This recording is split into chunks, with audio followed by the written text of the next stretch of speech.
modern challenges and a big update to our thinking.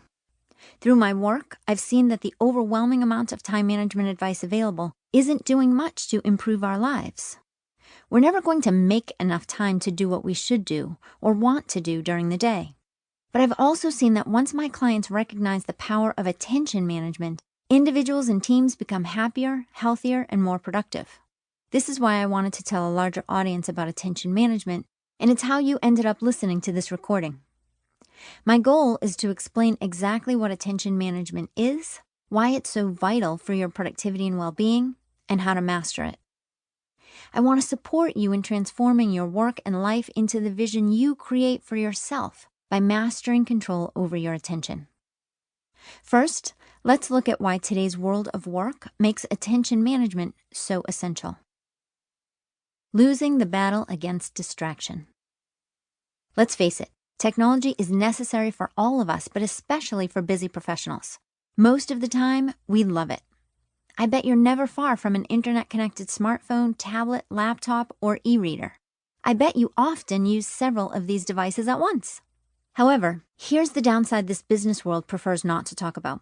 Those devices and the content we view on them are intentionally designed to steal your attention. An app or a website is considered successful when you spend a long time on it and/or come back to it frequently.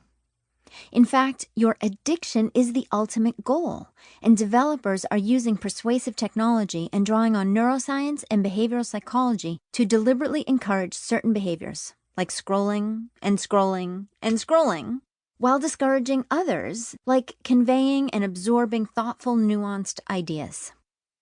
Here's the bottom line. The job of the internet is to keep you on the internet. We're stuck in a productivity paradox. We need these tools to do our jobs, but the job of these tools is to keep us using the tools at the expense of doing our jobs or anything else. Just think about all the ways we can communicate through technology. Voice and video calls, texts, emails, social media, chat, and other instant messages. Then combine that with all the ways websites and other technology tools entice you to stay engaged and manipulate your attention. Links to other articles embedded in news sites, videos and advertising around the edges of web pages and in apps, push notifications so you can receive important information, which really isn't important, videos that auto-start at the end of videos you choose to watch, and other ways they eliminate natural stopping points to keep you engaged. The ability of devices to vibrate, ping, and flash lights. We're wired to notice lights, color, sound, and motion. Likes and other feedback that appeal to our inherent need for social reinforcement. And gamification of behaviors, offering rewards to keep up streaks, which is called the endowed progress effect.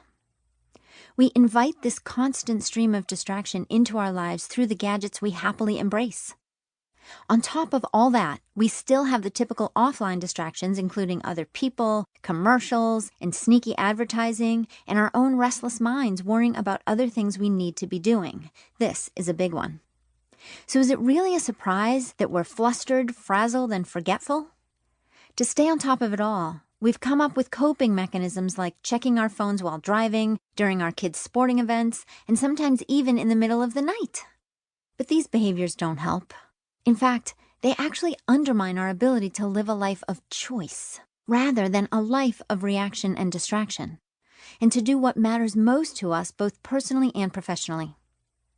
When you change what you're doing in response to every incoming distraction, you never get the quiet, uninterrupted time you need to get in flow, that immersive, highly focused state where you both do your best work and feel most satisfied by your work.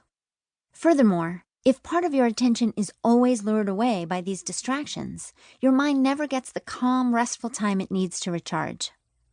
As a result, you get cranky, impatient, and scattered, and your judgment, learning, creativity, and problem-solving abilities suffer.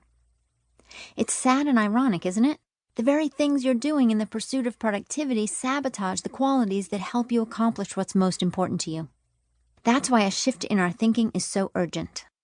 Living the life you want to live, instead of one that just happens to you, depends on it. Forget what you know about time management. Most of what you've previously learned about how to be more